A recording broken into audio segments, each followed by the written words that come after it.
Les deux Congos, aujourd'hui la République du Congo et la République démocratique du Congo, auraient pu en 1905 être toutes les deux colonisées par la France. Mais quelque chose a tout changé. Il s'agit du rapport Brazza et c'est ce dont il est question dans cette BD 1905, le rapport Brazza. Cette année-là, le monde découvre avec horreur ce qui se passe au Congo belge, qui est d'ailleurs la propriété privée du roi Léopold II. Des milliers de Congolais sont mutilés, massacrés pour une seule cause, l'exploitation des richesses. Et selon les règles fixées à la conférence de Berlin 20 ans plus tôt, lorsqu'ils se sont partagés l'Afrique tel un gâteau, si un pays échoue dans sa mission coloniale, il doit céder son territoire à un autre pays. C'est ce qui menace la Belgique et la France est parmi les pays en tête pour récupérer le territoire du Congo belge. Mais au même moment, du côté du Congo français, un scandale éclate. En effet, le 14 juillet 1903, jour de fête nationale, deux administrateurs coloniaux français font exploser un Congolais à la dynamite. L'affaire fait la une de la presse. La France est sous le choc, elle doit donc sauver la face. Et pour ce faire, elle envoie Pierre Savorgnan de Brazza, l'explorateur qui, 20 ans plus tôt, avait ouvert la voie de l'Afrique à la France. Sa mission est toute simple, prouver que la France colonise mieux que les autres pays.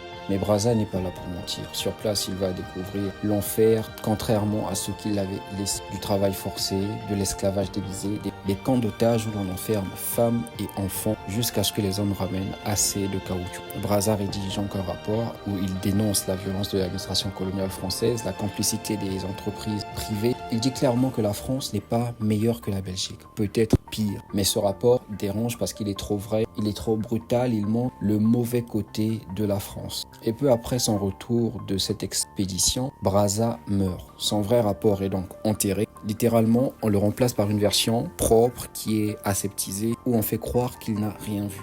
Le véritable rapport de Brazza restera caché pendant 109 ans et ce n'est qu'en 2014 qu'il est enfin publié. Alors dites-moi, quand on connaît l'histoire du rapport Brazza, peut-on encore affirmer sans honte aujourd'hui que la colonisation a eu du bon ?